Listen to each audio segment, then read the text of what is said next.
All right, so hello and welcome into Timeline T. I am your host, the Sam D, aka Sam May Jr.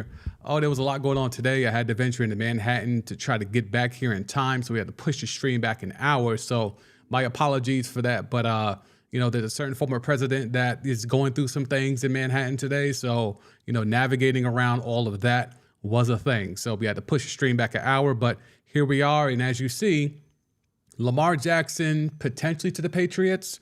Do we have Meek Mill to thank for putting the bug in Robert Kraft's ear, which then fed down the line to Bill Belichick, which now allegedly is making Bill Belichick do some maneuvering, roster maneuvering, that might open up the lane for a potential Lamar Jackson deal?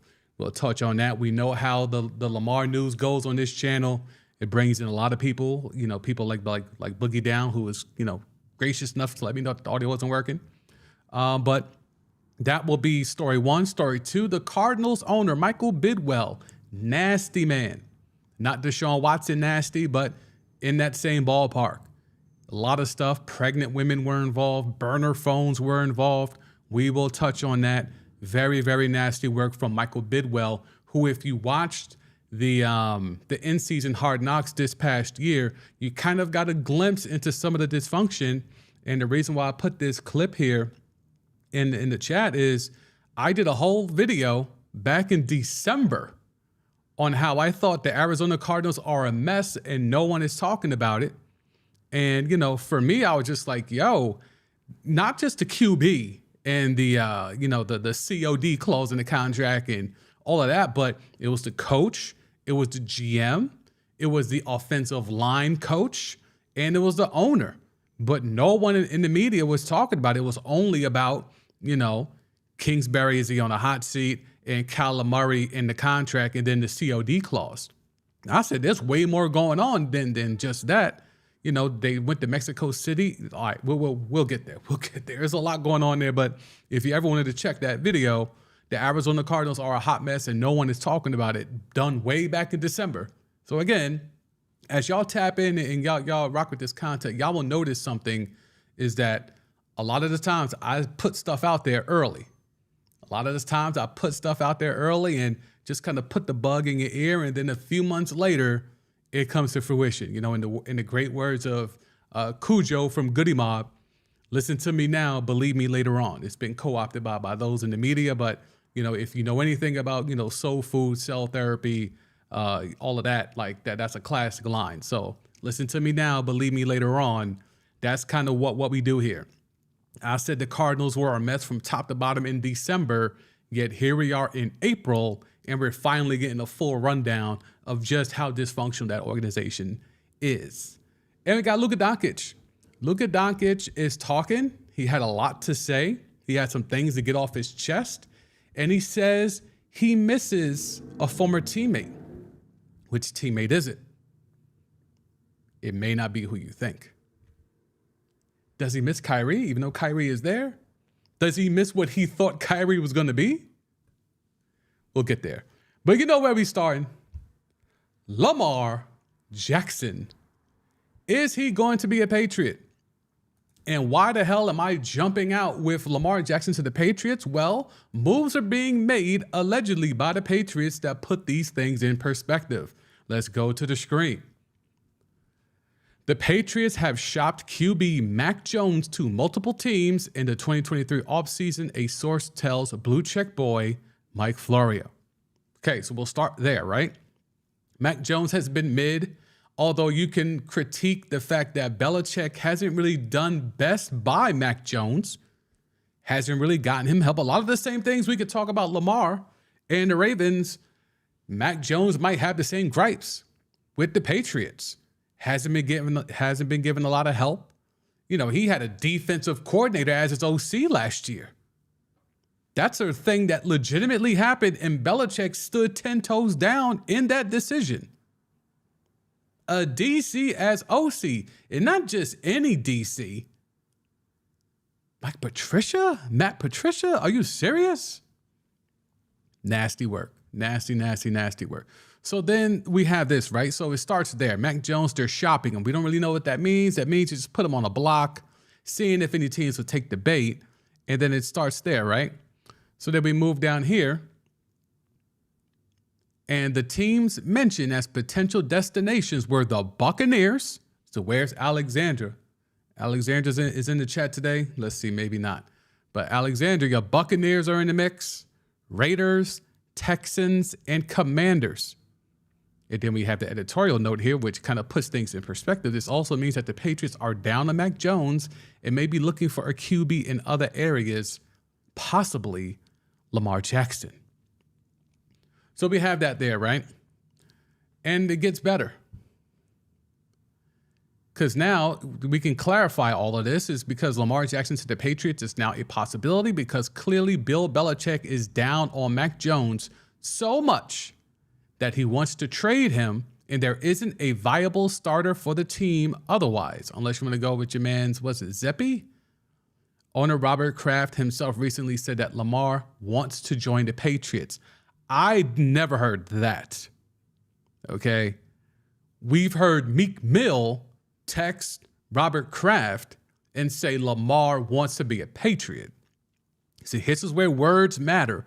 Owner Robert Kraft himself recently said that Lamar Jackson wants to join the Patriots. That is not completely accurate, but we'll let it rock because we have the depth of knowing and covering that story when it happened last week. So we know that really means Meek Mill text Robert Kraft and said, yo, Lamar wants to be a Patriot. So do we think this is something that can actually happen? If we want to go to, and I'll come off the screen for a quick second here. If we want to go to let's see, we could go to the roster because it's been a real weird offseason for the Patriots. You know, they're allegedly in on DeAndre Hopkins. That's something we've discussed here. You know, obviously they really haven't been able to upgrade that much in free agency. And it just remains to be seen if Lamar is going to get his money. Do we think he's going to get that from New England? I'm having a hard time believing he's going to get his money from New England because that means if he really gets his bread that they're willing to pay him more than Deshaun Watson. Even if it's fully guaranteed or not fully guaranteed, that part doesn't matter. Just allegedly through the reports, Lamar just wants it to be more guaranteed money than Deshaun Watson. So are the Patriots actually willing to do that? Because when you look at what they did not get from the QB position, and Mac Jones, you know, I was never high on Mac Jones, even when he was in college. I never thought I was looking at something special, but we'll go to the screen. 6-8 record last year, 65% completion percentage, almost 3,000 yards, 14 touchdowns, 11 interceptions. QBR is really bad. This is a really bad QBR. 36, that's horrible, okay? 36.2, that's really bad, all right? And the QB rating that's mediocre. That's mediocre. So I don't know what's up with that. I don't know what team would want to take on Mac Jones. We talked about yesterday where we had DeAndre Hopkins allegedly just being let go at this point. Like there's a chance that the Cardinals might just release DeAndre Hopkins because they're getting no one to take the bait for their high demands on what they want for him in return. So it's getting to the point where they might just have to just let him go outright and just eat that. And if that happens and the Patriots could get DeAndre Hopkins for the low and then go make a deal for Lamar, away we go if you're the Patriots. That's a change up on the fly. Now, do they have a real OC or are they trying to run it back with Matt Patricia?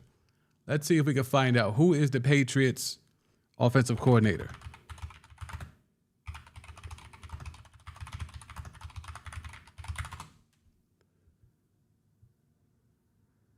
Oh, they got Bill O'Brien.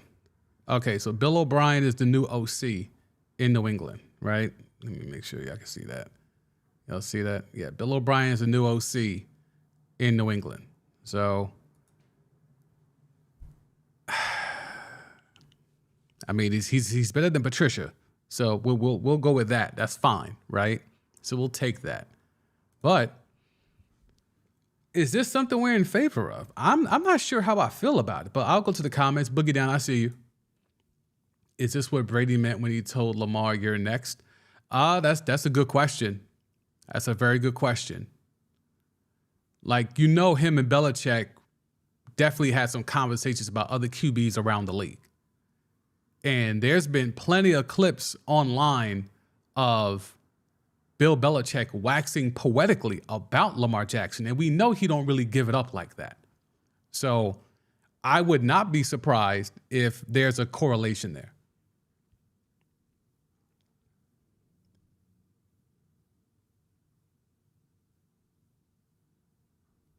All right, let's go back to the comments.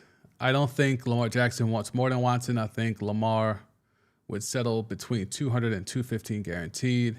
And then I think he just wants out of Baltimore by whatever it means. That's fair. That's fair.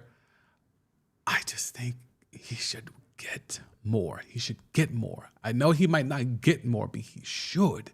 But if we're just going to say, just get more money than he was being offered in Baltimore. And if you want to believe the Ravens side, they offered him what, 170 to 180, allegedly. Although Lamar has only responded to the 3 years, 133. So yeah, if it's all about let me get out of Baltimore and get more money than Baltimore was willing to offer me, if it's 200 to 215 guaranteed, I still think that's a win for the owners, and that's why I would be a little disappointed. I can't hold you. I would be disappointed if after all of this, it's only 10 to 15 million dollars more than what the Ravens. Because if we're going to believe the Ravens, and they offered him like what, 180, I think they said. If they offer him 180 and he gets 30 more million, and that's all it's really about, that to me is not enough, to be quite honest with you. Like, I just think that that's not enough. As a person that's pro-labor and pro-workforce, like, I think the Ravens would do that. Like, you don't think the Ravens would go to 200 or 215 guaranteed at this point, this late in the process? You don't think they would do that? Like, well, what's a realistic number? I mean, I know it's all speculation, but what's a realistic number for the Patriots to be, for the Ravens to be offering Lamar? If he said the number starts at 200 and they've been offering him below 200, then that's unfair. It's unfair. It's a problematic negotiating tactic. Like, that's something that's done. You lowball players all the time. It happens with in sports all the time. You lowball people. But if he set the number and said the conversation starts at 200 and the only closest they've been to 200 is 180, allegedly, then yeah, you're not negotiating in good faith if you're the Ravens. You're not negotiating in good faith. He's earned that because, again, the bar's been set. If Kyler Murray's getting 189 and a half guaranteed, 189 million, 189 and a half million guaranteed for Kyler Murray, who has accomplished a fraction of what Lamar Jackson has. If that's what it takes, if he's saying, I want more than Kyler Murray, I think I should get more than Deshaun, but I guess I'm willing to accept less than Deshaun, but I know I better get more than Kyler Murray, then that's 200. Because it's not like, I don't think if you offer Lamar 190 million that he's going to be satisfied with that. You tell me I'm only 500 grand guaranteed more than Kyler Murray? You're going to have to pay me a good deal more than Kyler Murray. And then that's where I think you get the numbers that, Boogie Down is putting out here, about 200 to 215. I'm just not sure if I like that, if I'm the NFLPA. And I don't know if I like that if I'm other QBs. To be quite honest, if I'm Justin Herbert, I don't want to see that. If I'm Jalen Hurts, if I'm Joe Burrow, I don't want to see that. I want to see him get that 250. So then I could go get 260, 275. Boogie Down, Bill O'Brien, Coach Watson in Houston, so he can work with LJ. Yes, that's true. But Bill O'Brien, who's best as a coordinator. Hopefully he's realized that. Hopefully other teams, pro and college, have realized that. And, you know, he'll be able to just sit there and cook. But Mac Jones, that's not going to go anywhere. It's a failed draft pick. And I think having Lamar in there potentially, this deal doesn't, again, it's not a real deal yet. Let's slow down. This alleged deal, to me, doesn't matter if they don't get Lamar some help. It's going to be the same thing in New England because Patriots don't really have, who's on this roster? Let's see who's on this roster. Team. Who's on this roster? Unofficial depth chart. I mean, we're looking at Juju, Ty Montgomery. I mean, who are these dudes? Raleigh Webb? Trey Nixon? Lynn Bowden Jr.? Who? Like, there's no help here. Like, if your number one receiver is Juju, can we make an argument that Hollywood Brown is more of a number one than Juju? So if the Patriots are able to go get DeAndre Hopkins, a.k.a. Nook, for the low, with the Cardinals on the verge of potentially even releasing DeAndre Hopkins outright, then this deal really pays dividends for Lamar. Because now I get more money, more guaranteed money, and I'm on a better team, well, at least in theory, and then I have an actual number one receiver, something I've never been given in Baltimore. But if he just goes to New England just to get the bread, I mean, that offense is going to be just as bad as the Ravens is. So this is why, to me, I think it's going to come to a point where Lamar's going to have to pick his poison. Is it really just the money? Or is it the situation? He's going to have to decide that. What matters more, the bread or the situation? Because if it's just about the bread, then, all right, fine. You go to the Patriots, you go get an extra 20 to 30 million more guaranteed, but you're not going to be any closer to a Lombardi. But if it's about the situation, then you can, coordinate behind the scenes with the Patriots. Like, look, DeAndre Hopkins, go get him. Yeah, I know you're going to have to give up 2 first-rounders for me, so on and so forth, but find a way to get DeAndre Hopkins. Because that's what makes this, I get my money and I go to a better team. Now, whether he gets extended or not, I don't know. Because it's quite possible he could just be traded and still be on the tag. And then he can, do wonders with a better offense in theory, and then cash out with the Patriots.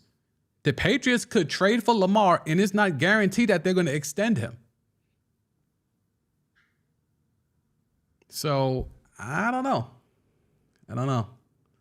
Let's go back to the comments.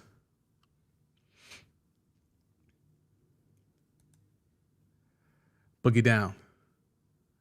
The 180 was dependent on injuries, and 200 was dependent on him being on the roster by like year 5. Yeah, so that to me, it's funny money. Only 133 was guaranteed. LJ wants 200 up front and no funny money. Facts. Okay, then yeah, he needs to hold firm. He needs to hold firm on that. I think without a shadow of a doubt, he needs to hold firm then. Because if that's where we're at with it, then to me, having all that funny money on the back end, no. No, then if it's 200 and up, 200 up front, I don't know why the Ravens won't do it. It is mind-boggling that up until this point, they're still not willing to go to 200. If that's really what it is, then that to me makes the Ravens look even stupider, if that's where we're at. Boogie down. Patriots receivers are better than anything LJ has had as a collective. I've been watching the Ravens since 2018. Juju, Devontae Parker are a better duo than Lamar Jackson has ever had. Is Devontae still there, though? I didn't see Devontae on here. I would have said something about Devontae. I think Devontae, did they let him go? He's on. All right, let's go ahead and look it up. Stand by. I see you, Alexandra. How do you like Mac Jones in Tampa Bay? I was looking for you earlier. Apparently, Mac Jones may be shopped to your Tampa Bay Buccaneers. Let's see. Devontae Parker. It's very hard to type with a microphone right in front of your keyboard. Let's see where we at.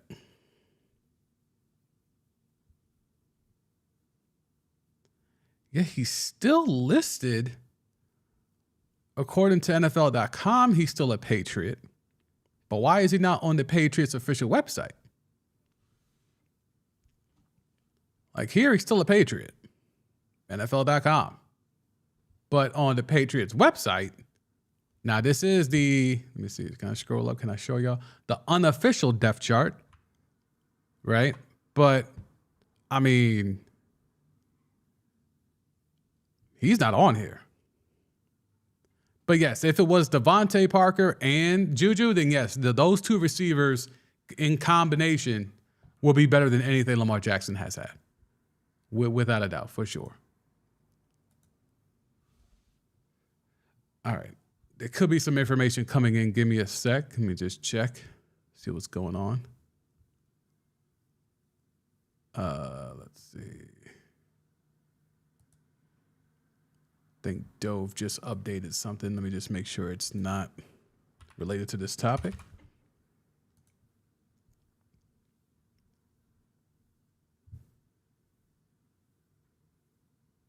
Oh, Asante Samuel has time again today.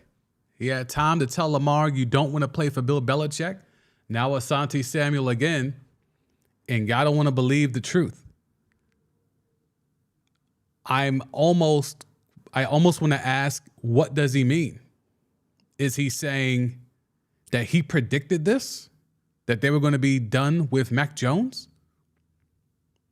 All right, do we dare go through the Asante Samuel timeline?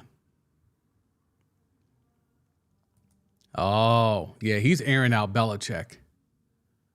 The silly things he used to get away with because of Brady. The Patriots have reportedly shopped Mac Jones. This is RG3.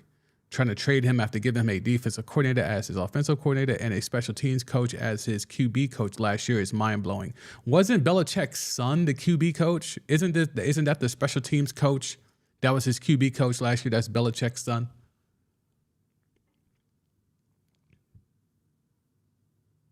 Let's see. Alexandra, what's up? I think it's more the situation than the money. Okay, I'm here for that. I think that's something that Lamar's going to have to make that choice, right? He's going to have to make that choice. If you just want out of Baltimore, then knowing the Patriots, they don't like paying anybody. That's why this part is fascinating to me, because if he's going to get paid 200 M's, I just have a hard time believing that the Patriots are going to do that. Patriots didn't even want to pay Tom Brady. Every time they paid Tom Brady, they were real quick to run to him and get him to give some of the money back to help them out with the cap. If they're making Brady give money back, now they're going to pay Lamar Jackson $200 million guaranteed. I just have a hard time believing that. Like, that's the part to me. I just have a hard time understanding how a franchise that is notoriously vindictive when it comes to cutting players, when it's time for them to get paid, or trading them or letting them walk, when it's time for them to get paid, now is going to trade 2 first-round picks at the minimum and pay Lamar Jackson the $200 million that he's allegedly looking for. That just, I don't know. I do not know if I believe that. Do y'all believe that? Do y'all think that this is something that can actually happen? The Patriots, who are not known for paying players, who are not known for paying quarterbacks especially, are now going to go all in and give up the picks that's necessary and whatever else, and on top of that, pay Lamar Jackson upwards of $200 million guaranteed. Meek Mill or no Meek Mill, I just have a hard time seeing Bob Kraft coughing that bread up like that. Let's see. Some other stuff happening here. Dove is on it today. I'll give him his props. Dove is updating the feed constantly. Let's see. Okay. We got some stats now on Belichick post Brady. Belichick is below 500 in the 10 seasons without Tom Brady. He missed the playoffs in 8 of those, despite mostly having former first overall picks and Pro Bowlers at QB, not backups. That includes Jimmy G. That includes Mac Jones. That includes Matt Castle. That includes, who else? Cam Newton. Who else has been a non-Tom Brady Patriots QB during the Belichick era? I guess Drew Bledsoe. Interesting. With Brady, 28 points per game. Without Brady, I don't know what this 2000 is, 22 points per game. He has a 25-26 record since Belichick pushed him out in 2020. Okay, so Belichick, this wording is weird. 25-26 record since Belichick pushed him out. Is he saying this is Brady's record? That's not Brady's record. This has to be Belichick's record, right? I don't know about the wording here. But anyway, bottom line is that Belichick is below 500. So if we're believing he's below 500, then this 25-26, that kind of ties to that. So we'll just assume that. Alexandra, God, no. Yeah, Mac Jones. Mac Jones, you going to fire the cannons? Firing the cannons with Mac Jones? That's hilarious. I see y'all in the comments. I'm getting to y'all. Thank you for those who are pulling up, and I appreciate it if you drop a like and or sub to the channel. Channel is growing day by day. I appreciate it if you enjoy the content that you're seeing, giving y'all a different view on sports and live sports at that. And we're just taking this conversation from the timeline, going over the latest news, notes, and rumors, and bringing it here to you in what I think is a nice presentation, and giving y'all a chance to talk, giving y'all a chance to have your opinions heard. And I'm here to present it in the information that I think is easily digestible. I'm not going to sit here and read y'all articles. I'm not going to sit here and, scream and yell and try to give y'all a hot take.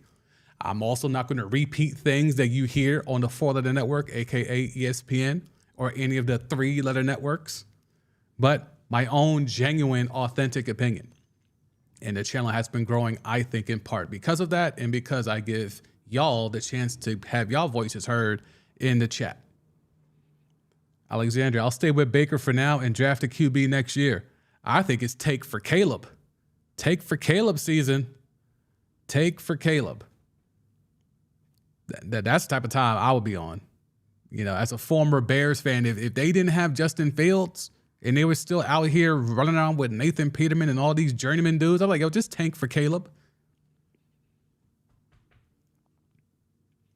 Let's see. I see you, Boogie Down. Let's see. They could even trade for Jerry Jeudy. Jerry Jeudy, Devontae Parker, and Juju will be good enough for LJ to work with. Yeah. I mean, that'll be the best he's ever had. I mean, that'll be the best group he's had, period. Like, Jerry Jeudy, Devontae Parker, and Juju. Jerry Jeudy, you're making him your number 1. Devontae Parker's always been a solid number 2, and now you have Juju in the slot. Yeah, I think LJ could work with that. It might take him a while to realize I don't have to do everything. I don't have to go 1 on 11 every snap. It might take him a while to figure that out, but once he sees these guys, Jerry Jeudy, Devontae Parker, and Juju, now neither one of these 3 are dominant, but you put them all together on the field at the same time with the playmaker that Lamar Jackson is. Now there's something cooking. Alexander, without Brady, Bill is back at subpar, just like he was before Brady. Yeah, some Cleveland Brown fans might push back, but I would not push back. Boogie down. I'm going to be real. Mac Jones is barely an average level QB. I don't blame Belichick for shopping Mac. Facts, though. Facts. Like, once you realize the guy you picked ain't it, you have to move on. The way that the NFL structure is set up, because of the wage scale, the rookie wage scale, you're not even losing that much money. That's why the Cardinals could go draft Josh Rosen and 1 year later trade him and have Kyler Murray because the money is negligible. You're not even making that big of an investment back in the day. This ain't like back in the day when it was like Jamarcus Russell first round money. It ain't that anymore. Or Sam Bradford first round money. It ain't that anymore. This money is lockstep. You can flip-flop these contracts year after year if you want. And this is what teams are deciding to do. The Cardinals, I think, really jumped that whole thing off with getting Josh Rosen up out of there after just 1 year. Now, if you got your QB, or if you draft a QB and you give him some run and he's mid, it's time to move on. Because there's other QBs always in the tuck. There's other QBs always in the tuck. Let's see where we at here. Hitting the comments heavy. Top billing, what's good? What's good, bro? You tell me. Let me know. You have any thoughts, any opinions on this topic? Let me know. Corey's pulling up. He was here yesterday, going heavy in the comments, heavy in the chat. He's here again today. Mac asking for outside, got him in the doghouse. Yes, that's the thing about Mac Jones. He was getting outside consultation. And we all know how Belichick gets down. Belichick likes to keep everything in-house, very much the Patriot way. And Mac Jones bucked against the system. And I don't know if I necessarily blame Mac Jones for bucking the system because, again, as we just talked about, he had a DC as his OC and a special teams coach, which I believe was the coach's son, as his QB coach. So, that to me is hella problematic, and I would be venturing outside the organization as well. I'm not trusting anything they tell me. I'm not trusting any critique they tell me. I'm not here for it. So I think with Mac Jones seeking outside help, that certainly helped put things in perspective. And Belichick, we know, is very vindictive.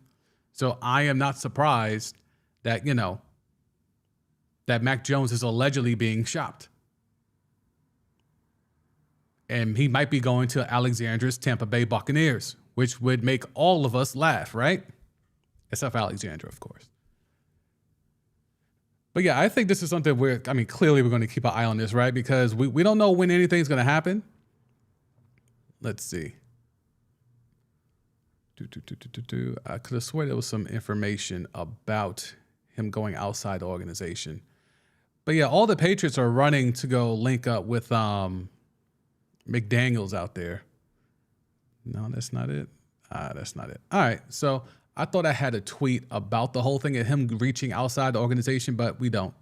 But again, Robert Griffin airing some stuff out, and Asante Samuel, who last week told Lamar, you don't want to play for Bill Belichick, is now. So clearly Asante Samuel has an axe to grind with Bill Belichick, right? Like, you don't ride on, he won 2 Super Bowls with Belichick, right? So, clearly something's wrong. And again, have we ever found out what happened with Malcolm Butler? Asante Samuel, if he's going to air stuff out, air that out. What happened with Malcolm Butler? It's like the biggest urban legend. Like, yeah, what happened? Why wasn't he in that Super Bowl? Anyway. Alexandra, I'm not going to dog Mac Jones just yet. Don't worry, Alexandra. If you don't, I will. If you don't, I will. Please believe. If you don't want to do it, leave it up to me. I got no problems doing it. Now, again, some of these numbers you have to take into consideration, right? So 67% completion percentage, 65 last year, 3,800 yards to just about 3,000 this past year. 22 touchdowns to 14, 13 picks to 11, So these numbers are okay, right? The problem is that these numbers don't really mean like the 10-7 and 6-8. I can't say definitively how much Mac Jones contributed to the wins or the losses. He's just kind of there. He's not a difference maker. To me, he doesn't stand out. He doesn't push the needle. I mean, if you're into QB rating and QBR, there's that 92.5 QB rating his rookie year, which is pretty good. Like average QB rating, in my opinion, based off the stuff that I've been watching, is 90. You hit 90, you're average, right? So anything above 90, you're average to above average, right? 92.5, we could round up to 93, but that second year dip to where you're at 85, that's below average. That is, without a doubt, to me, based off me watching the games and breaking it down the way I do, that's below average. And QBR, even when he had if you want to go by the stats, a solid year, the QBR was not great. And if you look at the sack numbers, that's there. But the QBR fell off a cliff in year 2. So even though Alexander doesn't want to dog him out, feel free to tag me in to dog out, Mac Jones. Nothing special. Nothing special. And if it's sad that I would agree with you in sticking with Baker Mayfield over Mac Jones. Neither one is going to be a long-term solution, but I'm not going to give up any assets for no damn Mac Jones. I wouldn't do it.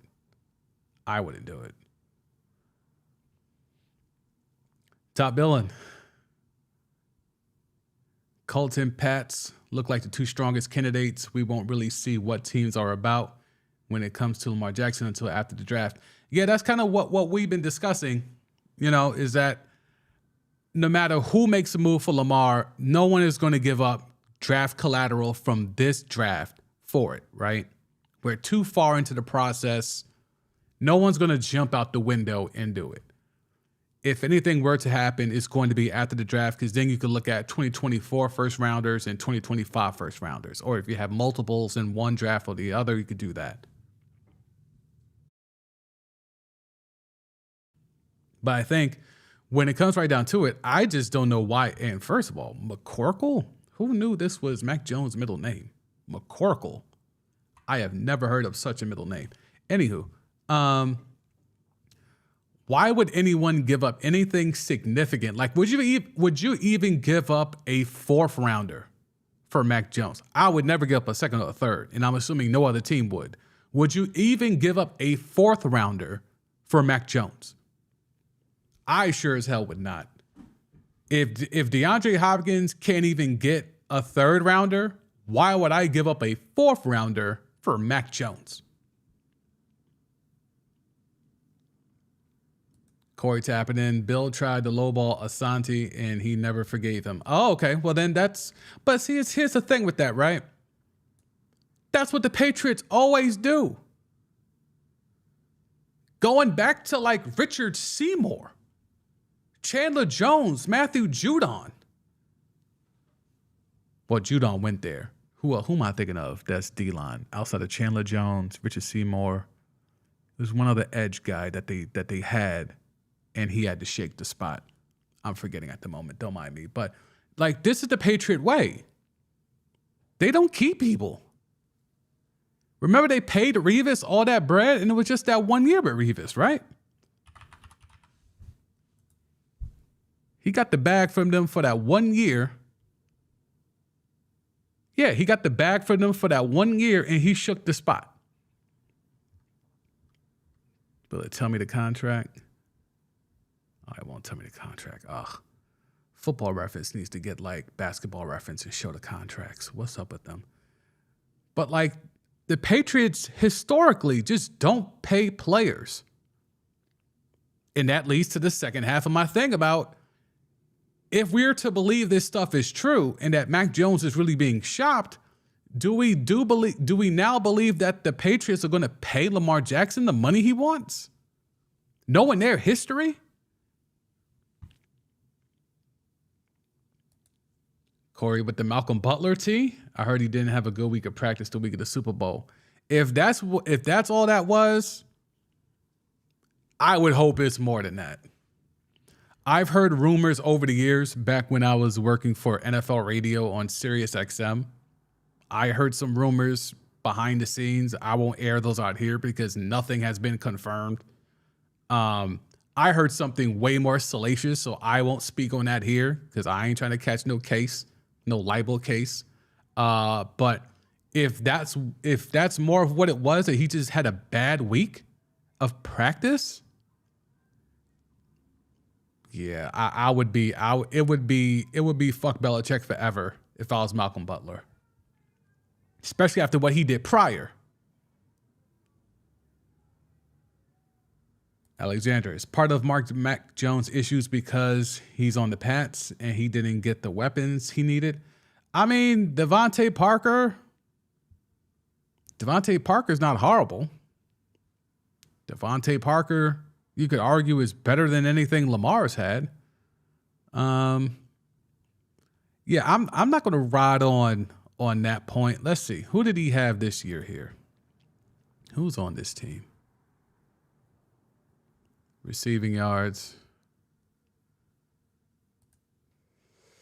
Jacoby Myers. Oof, Kendrick Bourne. Yikes. Aguilar. All right, yeah, so he didn't have a lot of help here, right? He didn't have a lot of help here. I mean, he got a lot of TDs out of Hunter Henry, so he was able to take advantage of the tight end. But Kendrick Bourne and Jacoby Myers are your two leading receivers. That's not good, right?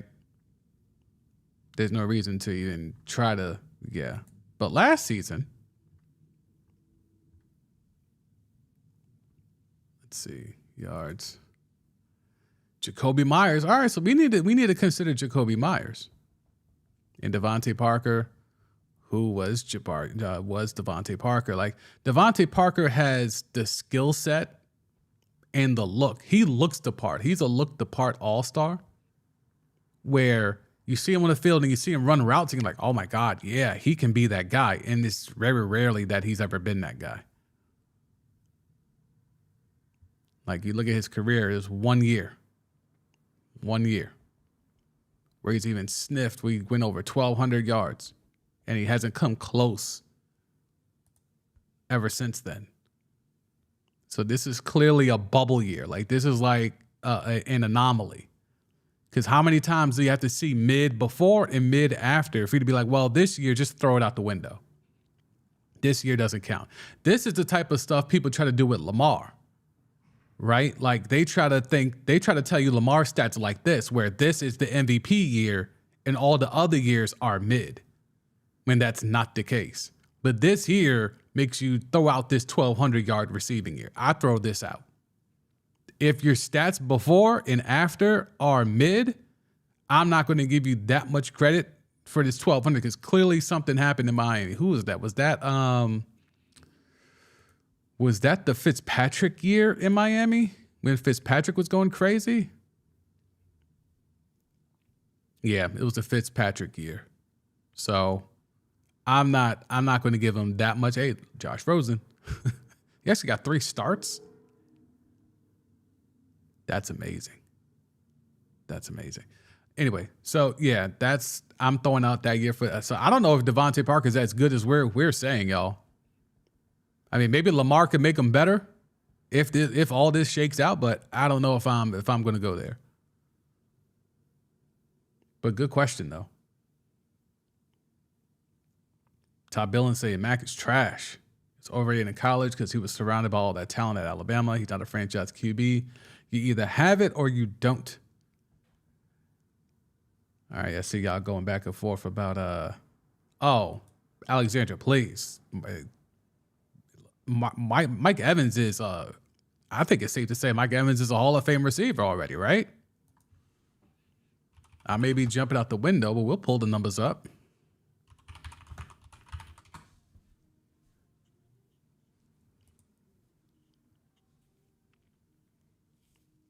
$10,000 yards receiving. Now, again, it's the era of receivers. It's never been easier to be a receiver than today's NFL. But 10,000 yards already 81 touchdowns. You prorate this for another few years, he's probably going to end up with 100 receiving touchdowns, somewhere between 15,000 yards to maybe somewhere between 15 and 20,000 receiving yards. Yeah, Mike Evans is a Hall of Famer. So yeah, no one should ever put, Devontae Parker in that Mike Evans category. So I would stand 10 toes down and fight somebody on that one.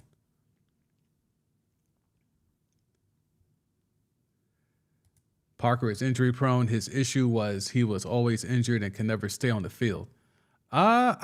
Sure. But, we just looked his numbers up. I ain't see that many missed games. Let's see.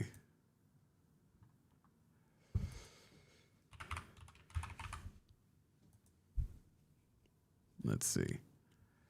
15 games, 14 games, 13 games, 11 games, 16. So the only time he played 16 games, he didn't even start all 16 games, is when he had his biggest season. But he had 15 games here, second year in the league, and 700 yards. 14 games here for only 4 starts.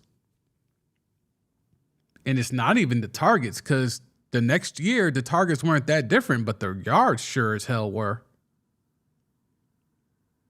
But 16 games of 14 games, injury prone, sure, but I think he plays enough.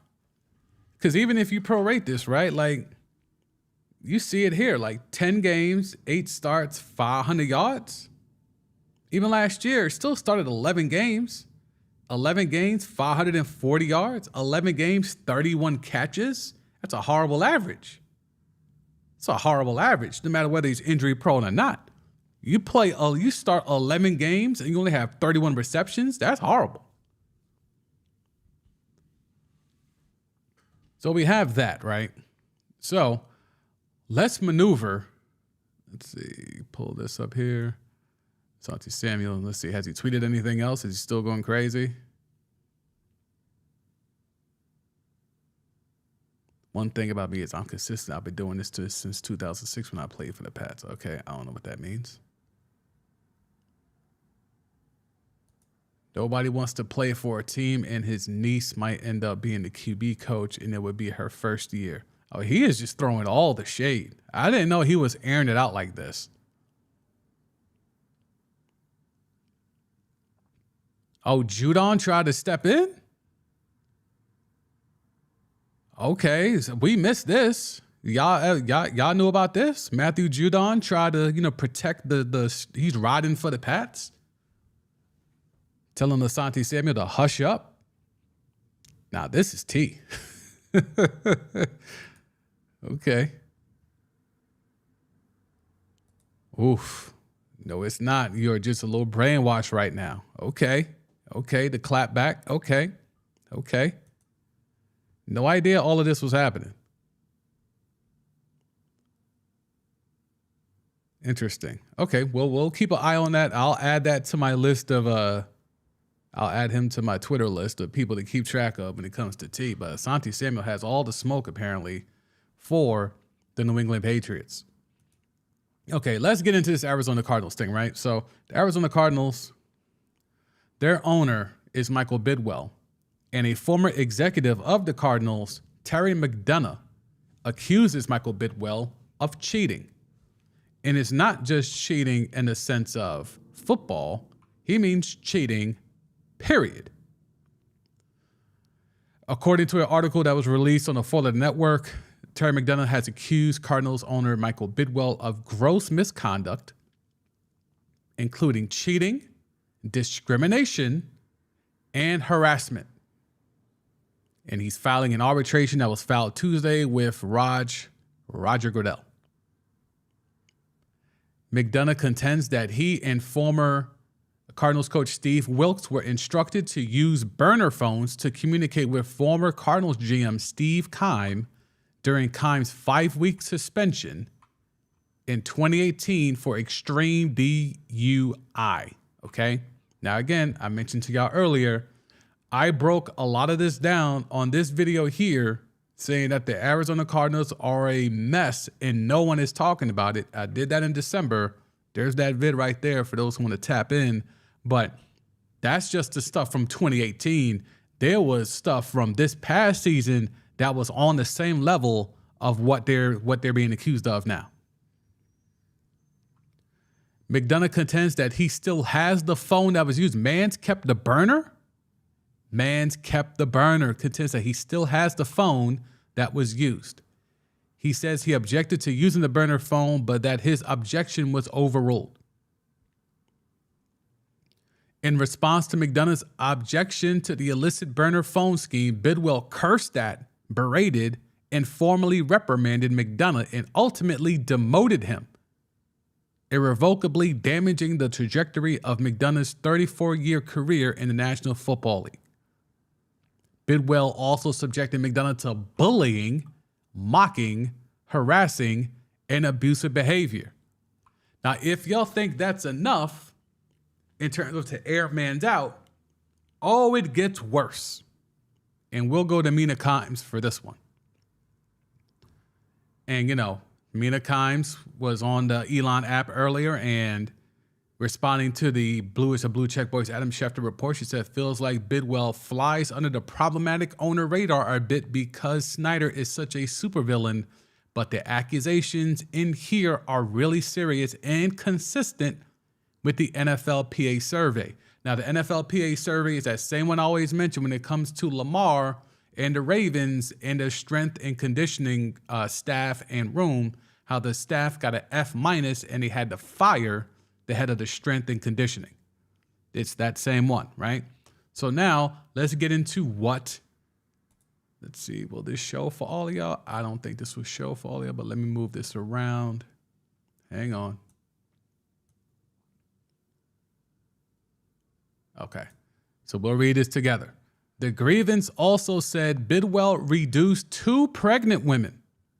Okay, reduced 2 pregnant women. One 5 months pregnant, the other 7 months pregnant, to tears after screaming at them with, quote, abusive and bullying mistreatment. So no one was safe in the Arizona Cardinals front office. No one was safe in the organization. Even if you were preggo, Bidwell would press you. McDonough said that he has proof that in 2019, the Cardinals top brass decided to conduct an employee engagement survey with all their employees, only to see Bidwell intercept the results of the survey and cancel it when he realized that the majority of his employees were working in, quote, fear of the owner. Now, I can tell you as someone that covered the NFL for a few years for CBS, this organization is not the only organization that I know was in fear of their owner. Maybe one day we can have that conversation, but that day is not today. But just know that is not the only place where the employees and the staff are afraid of the owner. And to finish it off, many of the employees who responded to the survey indicated that they were fearful of Bidwell on a daily basis as a result of Bidwell's erratic and often abusive interactions with them. Okay. Y'all think it's a game out here. These owners, these same owners that have all the things to say when it comes to why players like Lamar shouldn't get paid. And, Arthur Blank is jumping out there lying. The Washington football team, Ron Rivera and the GM is out there saying they'd rather have Sam Howell and Jacoby Brissett than Lamar. All these teams are finding every reason in the world to, make points. This is who they really are by and large. For the most part, this is who these owners are. That may seem like I'm painting with a very broad brush, but I can tell you as I've been in a lot of these stadiums, I've been able to talk to a lot of the employees when I was working in that capacity. This is commonplace, unfortunately. I'll just say that. Go back to the comments, Alexandra. It trickles down from the top to the bottom on the field. It does. It truly does. And that's why I find it so disheartening when fans just side with management. Because I'm like, you don't know these people. Do you have more in common with the freakish athlete who has worked day and night to get themselves to their position? Or do you have more in common with the owner, the billionaire owner who inherited the family business from their father? Like, who do you have more in common with? Yet, more times than not, fans side with the billionaire over the player who has worked extremely hard to become a millionaire. It's a weird Jedi mind trick that keeps the revenues the way that they are, and it keeps the players not being able to get fully guaranteed contracts. It's just weird. Very, very weird that fans keep routinely over and over and over just naturally side with management when this is who they are. 2 pregnant women. You're going to bully and be abusive to 2 pregnant women? And again, this is alleged. This is an arbitration. And of course, the Cardinals have come out with their own statement vehemently denying all of this. But this seems to be very poignant and very thought out and very specific. I mean, the fact that they got the trimesters locked in. One was 5 months, the other was 7 months. They got the trimesters locked in. That's pretty specific. He made them cry.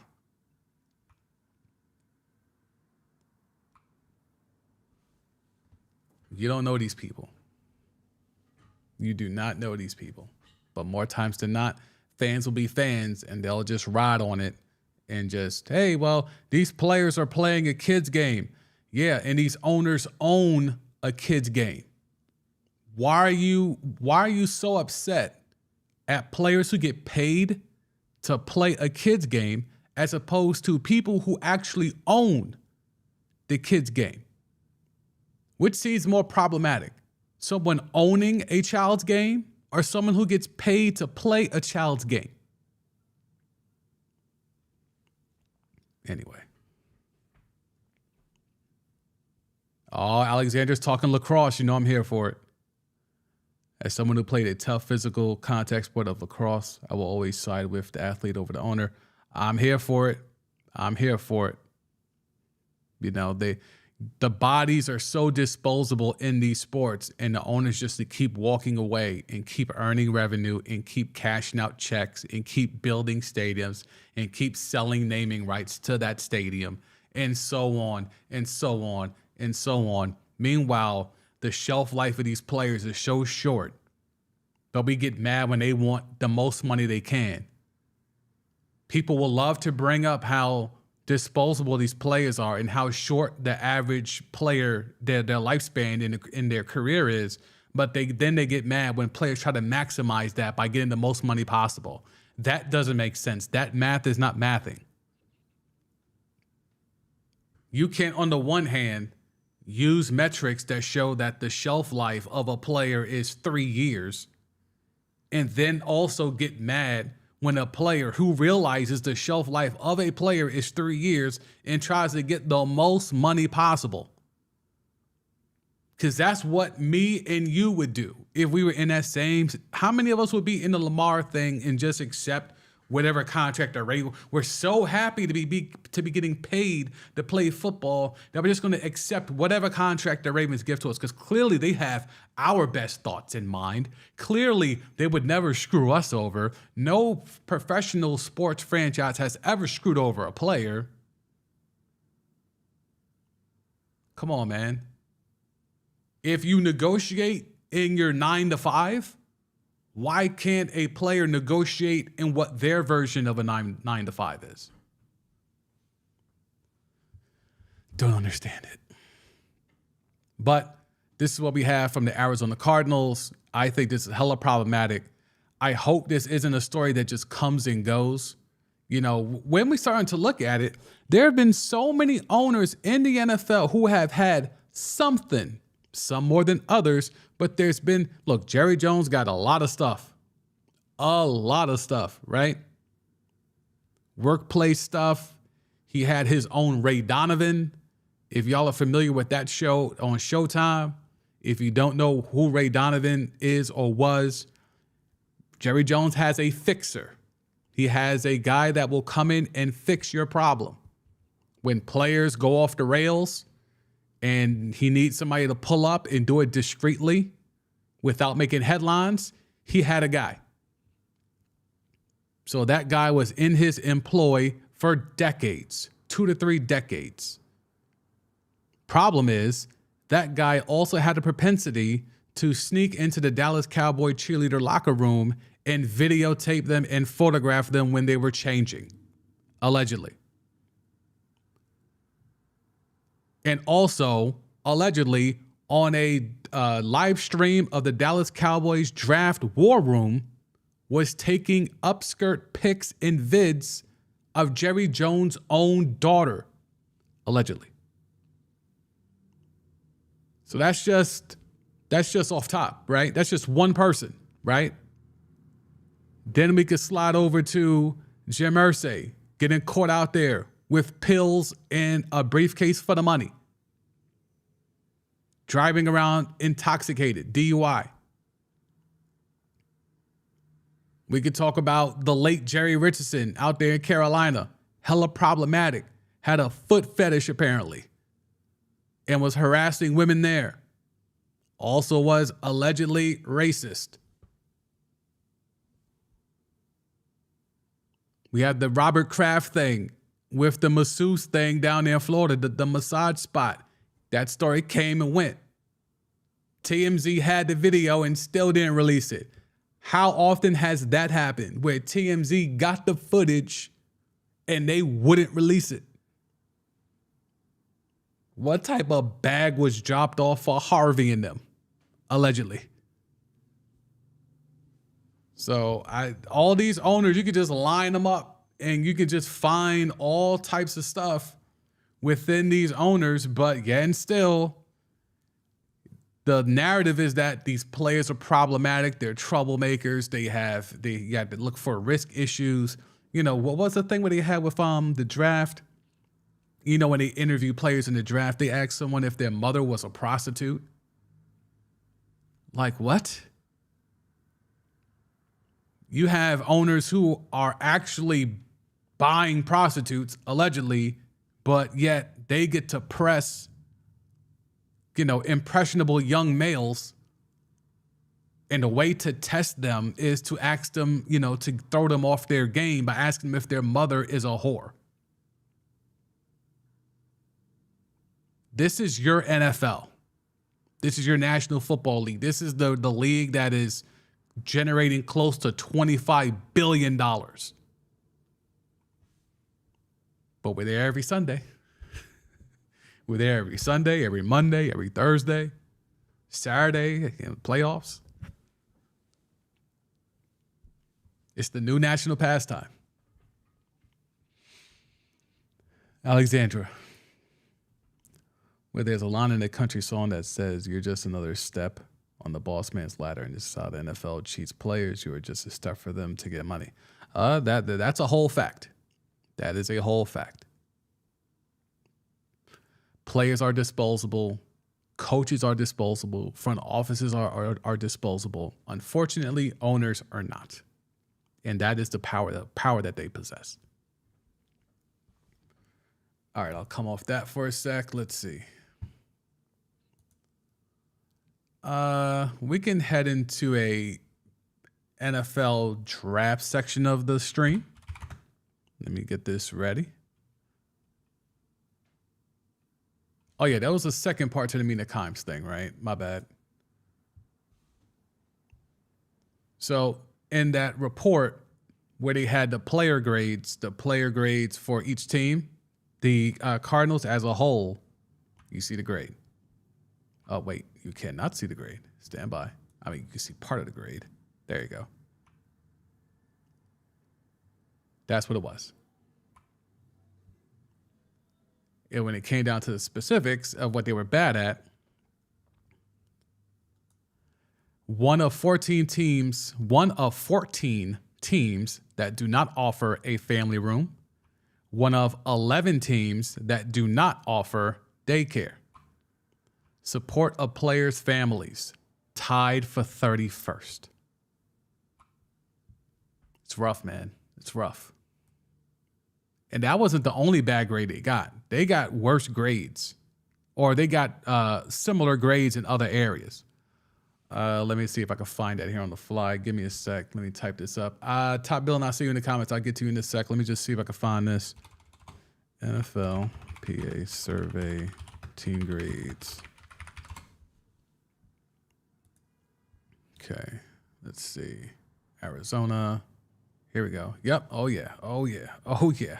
Oh, yeah. Let's talk about these Cardinals. Oh, yeah.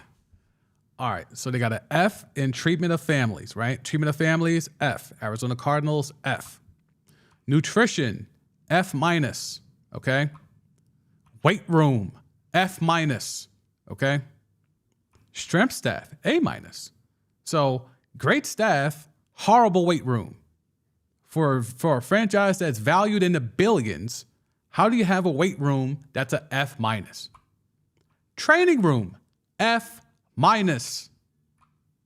Training staff, B plus. So opposite of the Ravens, it's not even the fault of the staff. It's just a facility. The weight room is a F minus. The training room is a F minus. The locker room is a F. So it's not just that they don't take care of the families. They don't offer daycare. It's the nutrition. So that's the kitchen. And aren't they one of the ones that they charge the players for the meals, right? They charge the players for the meals, I believe. So players got to pay for their own meals. I mean, I've worked at places where you get meals for free. But a billion-dollar, multi-billion-dollar operation like the Cardinals can't even give out free food? Come on, man. Come on, man. Top billing. Why do white NFL fans treat black athletes as property? I don't know about that. I'll just say this piece of that. They might be following what we just talked about in terms of the owners. If the owners treat employees as disposable, and players are employees, then how else would you expect the fans to treat those same disposable employees? I necessarily don't think race has anything to do with it in that specific example.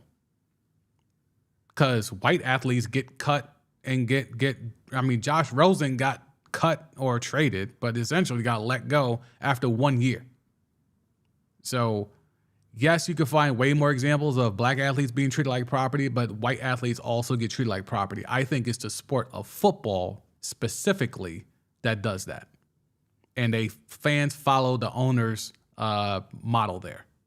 So when you see teams like, look, this year, aren't they going to change the cut down to they're going to do it all in 1 day? Where they're going to go from 90 players to the 53 in 1 day?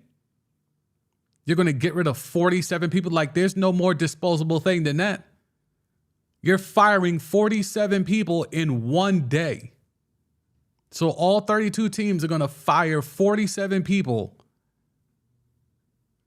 That's a lot of people just that are being disposed of. And yes, a good deal of those players will be black, but there certainly will be enough white ones as well. So I don't think that specifically plays into race.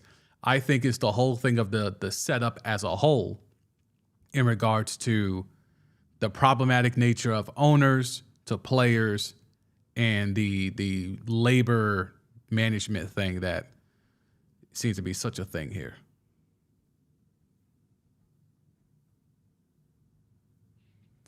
Alexandra, I've watched some of Will Levis tape. He's actually more impressive than I thought, and he is very much like a Josh Allen. Okay, we will get there in a sec. I appreciate that.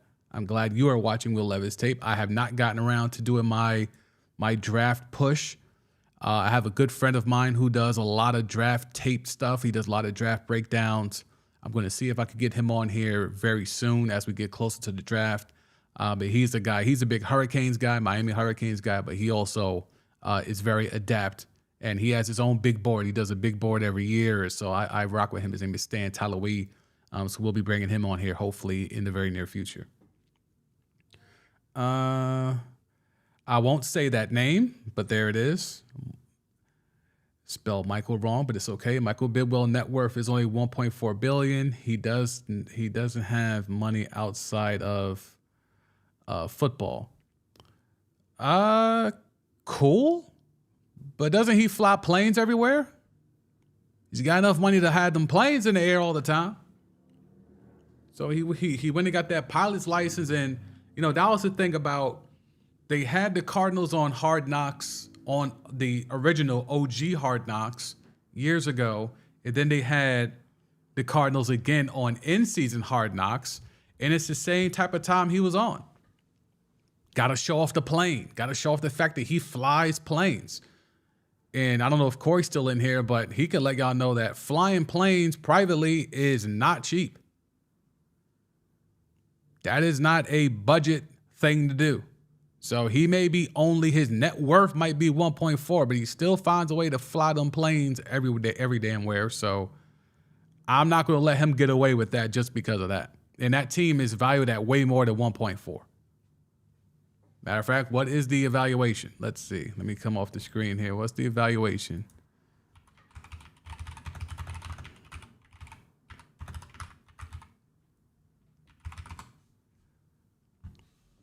There you go. 3.2. They're $3.25 billion. $3.25 billion.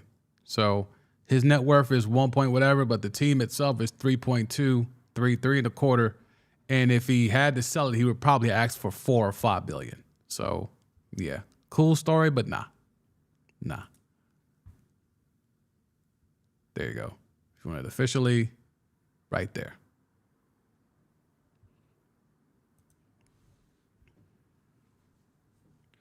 Okay. I'll move on to Luka Doncic. Matter of fact, let me do the draft thing real quick. Because I did want to touch on that, because there are a couple of little notes. And it's about rookie QBs and how often they start and their success when they start and do not start. And that's something that we've been talking a lot about here when it comes to someone like Anthony Richardson and so on and so forth. So let me get this lined up. Boom. Okay. So here's a graph from, I believe, ESPN, four-letter network. Only 29% of QBs drafted in the first round go on to start week 1 for their teams as rookies. And this is since 2016. If we extend it out to prior to that, to 2008 to 2015, 21 QBs have been drafted in the first round. 62% start in week 1. So this is back in the day, right? From 2008 to 2015, first round QBs. 21 have been drafted. 62% have started week 1. And those that have started every game, 33%. Okay? 33%. So now, since 2016, 24 QBs have been drafted in the first round. Yet only 29 have started week 1. And the percentage to start every game in their rookie season, 17. So that's 4 out of 24 QBs have started every game since 2016. Now, when you look at that, and we're looking at all these QBs that are supposed to be going, there could be upwards of 5 first-round QBs, because we've talked about Stroud, Bryce Young, Anthony Richardson, Will Levis. There's been a push towards Hendon Hooker, who may find a way to sneak his way into the first round. A lot of teams are high on him. He is moving up draft boards. So if you strike out of the top 4, Hendon Hooker, for those in the teens maybe, maybe a team like Washington. Hell, maybe even a team like the Patriots. Hendon Hooker might be an option. Hell, maybe even the Ravens at 22. Put some real pressure on Lamar. Although Myles Murphy, there's been a lot of talk about him. A lot of talk about Myles Murphy. Freak of nature. But what we're talking about is 17% of these QBs are starting every single game in their first year, in their rookie season. So this might change the dynamic. Because Anthony Richardson, I'm not starting him next year. I'm not starting him next year. I've been talking about his mechanics. You see the completion percentage is very low. Not doing it. Now, Alexander's been pushing us on Will Levis. I will make it an effort to go and do a deep dive on Will Levis and really rewatch some games and stuff like that. But, you know, he has the numbers that show he should be a top 10 QB in terms of the draft. But it just remains to be seen if a team is going to be willing to trade up to get him. Will he go at 4? Could all this Anthony Richardson to the cult stuff, you know, teasing with Lamar, is this smoke screen because they're really going to take Will Levis at 4? We shall see.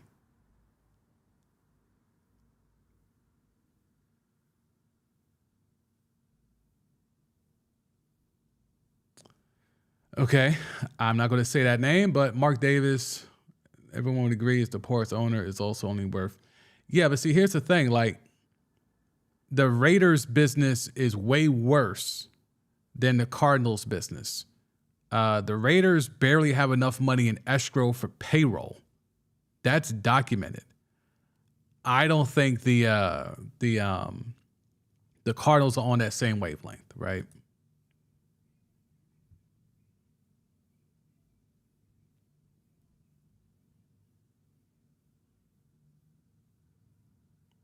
Yeah, I'm gonna fall back just a little bit because that screen name is a little bit much. I don't mind people getting their takes off, and people can have whatever screen name they want. But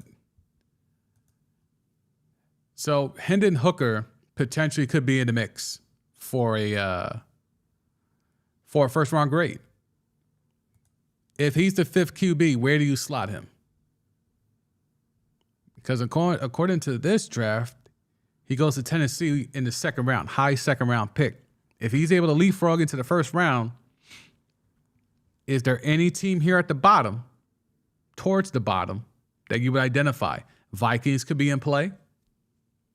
Ravens, Vikings, Saints could be in play for Hendon Hooker. And if you're in the teens, you could look at Tampa. Alexander, would you entertain Hendon Hooker? I know you're big on Levis, but assuming he's gone when you're at 19 and you have Bijan and potentially Hendon Hooker there, what are you doing?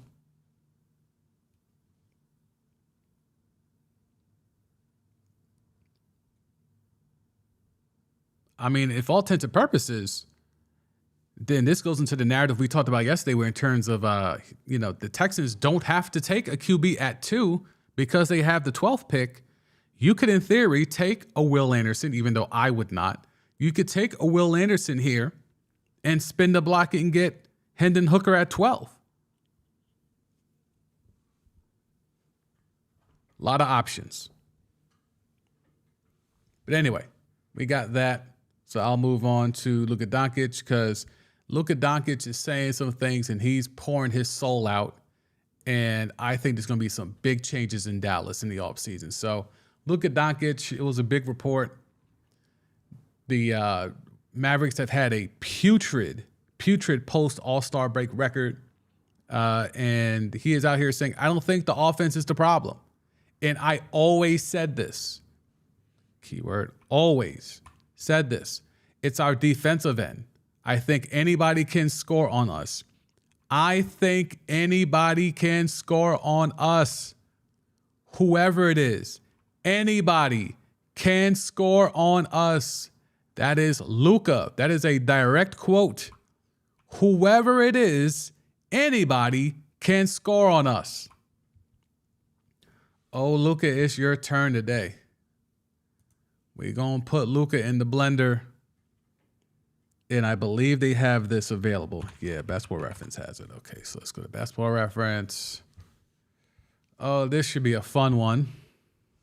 Let's zoom in for the folks. Okay. Let's look up Dallas. You see Dallas here still hanging on to the 11th seed, which would still get them into the play-in.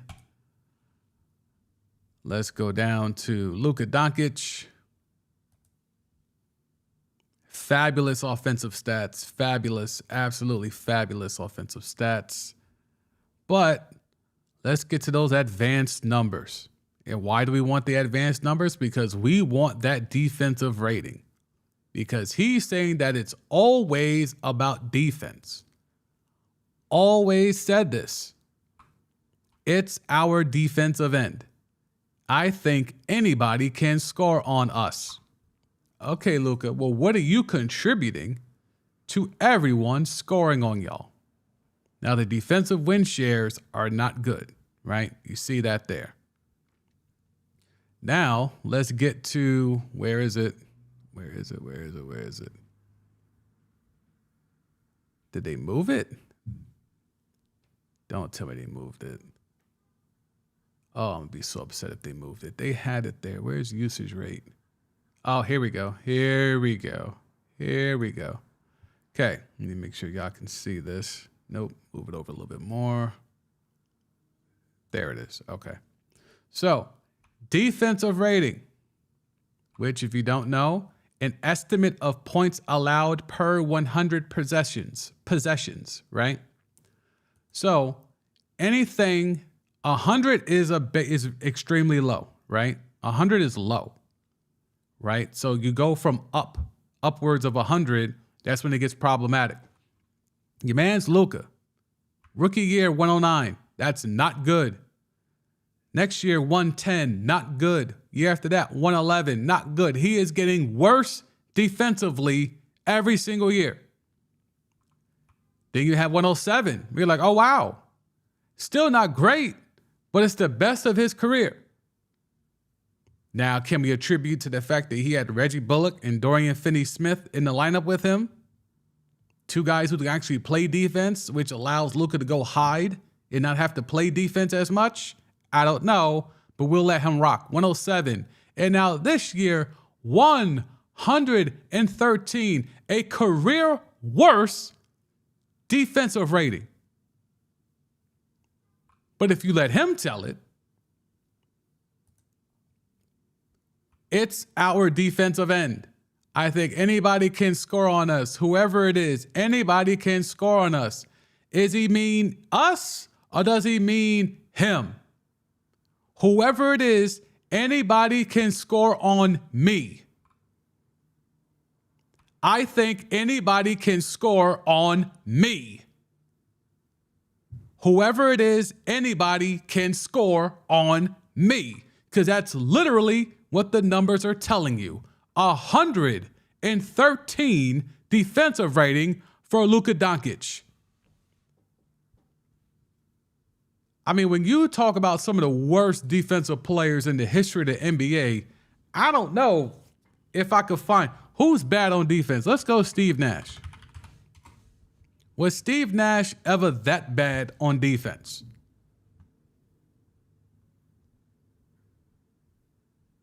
Steve Nash was really bad on defense.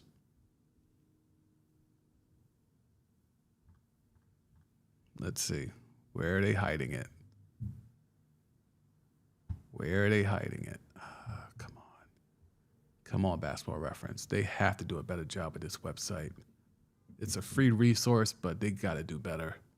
It ain't that. Here we go. Okay. Steve Nash. Oh, wow. He's done worse. 115. Good Lord. 115 defensive rating. Please tell me this was an MVP year. Please tell me. 2008 to 09. Was that the year? I don't know if that was the MVP year. Two-time MVP. Come on, tell me the MVP years. Anybody remember the MVP years for Nash? 08, 09, he had 115 awards. Nope. 04, 05, 05, 06. Okay. So that was after the MVP year. He had 115 defensive rating. Good Lord. That was clearly the worst of it, the highest of his career, which is the worst of his career. But he was routinely 112. 105 was okay. 108, teetering on bad. 111, bad. 106, 112. So he alternated. But after he got them MVPs, it was bad for the rest of his career. Just bad, right? Alexandra, Lucas spilling tea. Yeah, I love it. It's a little too late, too little too late, but yeah, I love it. I love the fact that he's spilling tea. This is, now we got to search. Now we need to search. What is the worst defensive rating on record? Worst NBA defensive rating of all time. Team defensive rating. I want individual player defensive ratings. StatMuse. Worst defensive players. Oh, worst defensive NBA rating. But this is this year. In history. Okay, here we go. Jalen Green is the worst of all time? Hold up. Defensive rating. Yeah. Oh, my God. Oh, this is a great list. Colin Sexton. Wow. Look at these names. Damian Lillard. Oh, 120? Oh, my God. 120 for Dame? I mean, he was never a defensive player, but that's just despicable. Steve Nash way better play than Luka. Better at what? Better at what? That's crazy that the current is Jalen Green. That is amazing. 123, that is amazing. But all time is Jalen Green. And look, there's two Rockets here. These are two current Rockets. 121, just say 122 and 123, and you'll wonder why Houston is so bad. And they have a third. Good Lord. Now you see why allegedly they said the coach out there, Silas, was crying after a game. Allegedly. He refuted it, but now you see. And Jalen Green is also already up here for a couple seasons ago. 120. So Jalen Green, by far, might be the worst defensive player of all time. All time. Jordan Clarkson, Darius Garland, Trae Young, 119. This is pitiful. This is pitiful. And the funny thing about it is a lot of these players are playing today, like Harrison Barnes. Look at this. Light the beam for the Kings as they're, a 3 seed in the West? And Harrison Barnes is out here with a 119 defensive rating when he was one of the stalwarts of that Warrior team with the first championship. Crazy. Now, again, defensive rating isn't the most accurate metric of someone's ability to play defense. But we know Luka don't play no defense. Wait, is there any other Mavs on here? He clearly is the worst Mav, right? So the fact that we have Luka out here talking about it's our defensive end. I think anybody can score on us. Whoever it is, anybody can score on us. Well, let's look at the rest of the Mavericks.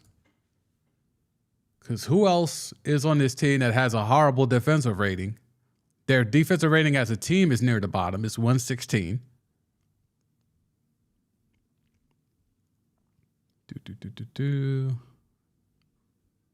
Will they give me advanced stats here? Of course they won't. Advanced totals. Come on. Per 36. Come on. Per 100 possessions. Advanced. They won't put it here. Come on, man. Basketball Reference, do your boy a favor. Oh, here we go. Why would they hide it on per? Oh, I guess per 100 possessions. Okay. So on this team, on this Maverick team, these guys don't play. Dinwiddie was the worst. Maybe that's why he was thrown in that deal. 119, Bertans, who's still there. Kemba Walker. Kemba's gone, right? Kemba's gone. Reggie Bullock. Finney Smith had one of the better ones on the team, but still 117. But he's an actual defensive player. Like that's the problem. Because Luka's so bad, it makes someone like Finney Smith, who's actually good on defense, look like he's mid, look like he's bad. Kyrie's never been the greatest defensive player, but he's certainly not a 117. I might have to look up what his defensive rating was as a net before that trade, because I don't think it was a 117. Christian Wood's not a 90 defensive player. JaVale McGee, who was supposed to be a really good defensive player, has a horrible defensive rating. So again, Luka is bringing all these people down. I'm surprised, on this team where you look at Luka has the fourth. Yeah, he's tied for the third best defensive rating. And we all know that that's bullshit. Like, we all know that. Alexander, currently Giannis has the best at 106.9. Thank you for that. And we need to have that MVP conversation. I'm going to do a tier video, one of those tier things of who I think should be in the conversation and who I think actually is going to be MVP. Giannis is making a late push. It was Jokic for the majority of the season. Then he kind of fell back. Then Embiid kind of pushed up. And then here comes this late running, Giannis train that's kind of bulldozing his way into this conversation. So we will definitely be talking about that. Luka wouldn't last in Nash's era. They still were allowed to play defense. In Nash's era? Yes and no. But I see your point. Nash, to me, is better ball handler. Nash game was more crisp and fluid. And Nash was better defensively. That's debatable. Nash also played against better perimeter defenders than Luka. Yes, I'll give you that part.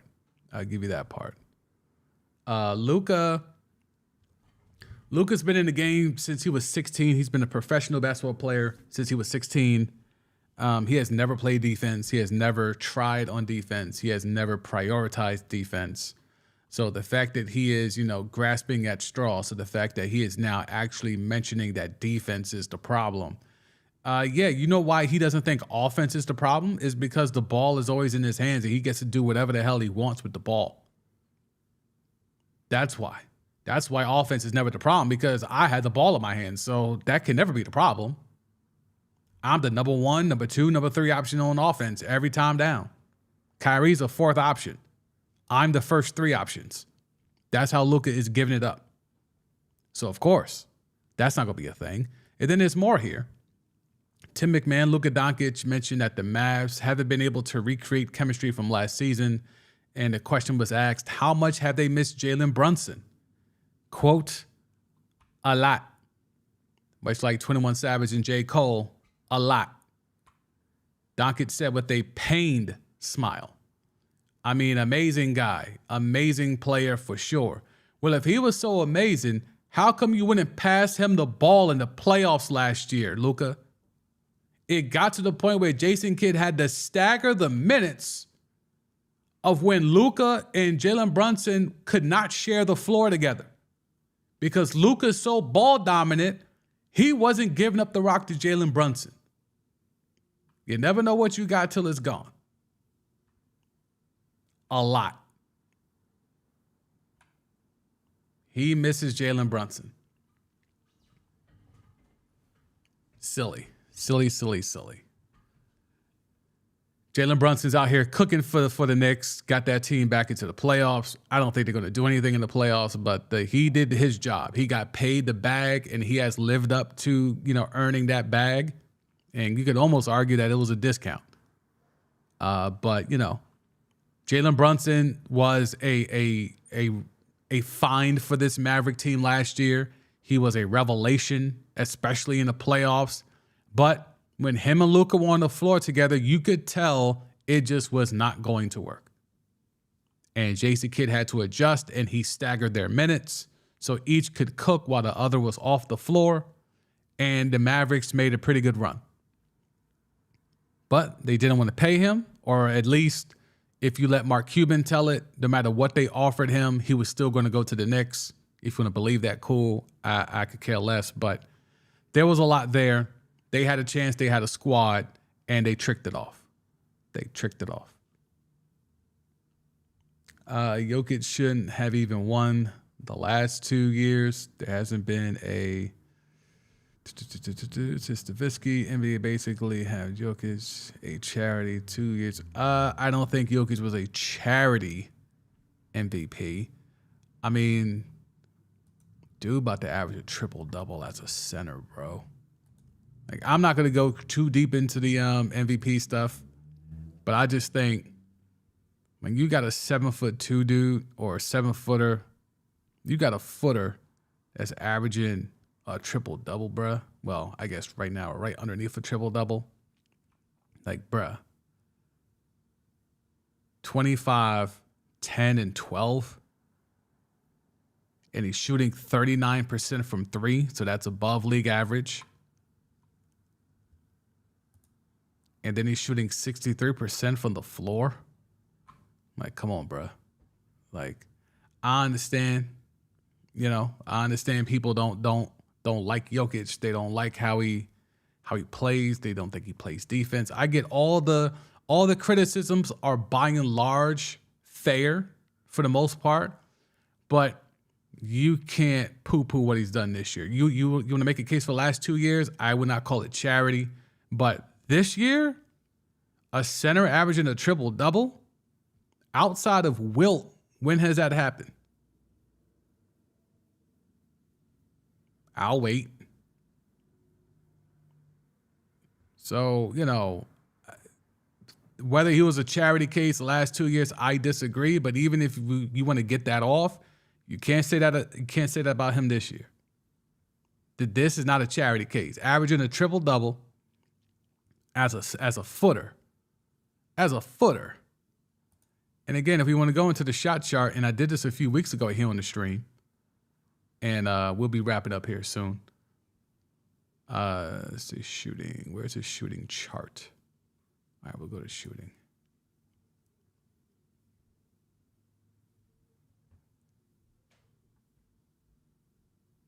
All right, where's the numbers at? All right, so we could just go by raw data first. At the rim, he's shooting 78%. Between 3 and 10 feet, 64%. 10 to 16 feet, he's shooting 50%. 16 feet to three-point land, he's shooting 60%. And then 39% from three. That's exceptional shooting for a footer.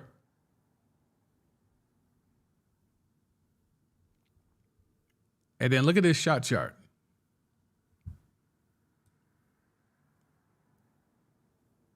Make sure you gotta get the corner threes in there. So as you see, everything is up top. He operates from the top, whether it's shooting or orchestrating the rock, and then he's just living in the paint. And I think we did this for Embiid, and it was not this dominant in the paint, and that was what was shocking to me. Now, we can check it again, and I'll do this more in depth when I do the standalone MVP video, but look at where Jokic is getting his points. For someone who has the finesse label upon him, this is a hell of a lot of buckets in the paint, bruh. It's a hell of a lot of buckets in the paint. Yeah, he's giving you a lot of threes, primarily at the top. Yeah, he's giving you some outside J's as well. But he is eating in the paint. Eating. It's a lot of greens, bruh. A lot of greens. Let's see. And then if you take the splits, he has shot 60% every month. except for October. And shot 68% in January. 68% as a guy that's living in the paint. That's Shaq-like. I know people don't want to hear it. That's Shaq-like. And this is shooting 54% from three, by the way. So I don't know. You can do stuff about the other years. I'm not on that type of time. But when you look at this shot chart and you see where Jokic is getting the majority of his points, he is eating in the paint. Absolutely eating in the paint. Yeah, he's giving it some top of the key threes and things like that. So they do the pick and roll, the high screen pick and roll here, depending if you do drop coverage. If you give him the three, he'll attempt it. He'll take it, as you see here. But he's trying to get in here. He's doing work in here. So I'll wrap it up off that. I just wanted to touch on that just briefly, but look out for that. I'll probably try to get that done. This week. Have to get it done this week because the season's wrapping up early next week. Yeah, so we'll get that done this week. We'll do a tier list of MVP candidates. So come off the screen share. I want to thank all y'all for pulling up. I appreciate those who were able to pull up and tap in, no matter how long they were able to join. Thank you, Alexandra. Thank you. Name I cannot say. You know who you are. Top billing. Corey for pulling up. Boogie Down, thank you, because he was able to let me know of the audio issues in the beginning. Appreciate him for that. And I thank y'all so much. I will be back here, back at the normal time. As of right now, the normal time, 4 p.m. Eastern time tomorrow. So for Timeline T, I am the Sam D. Sam Duzme Jr. I appreciate y'all so much. Peace, and I'll see y'all tomorrow.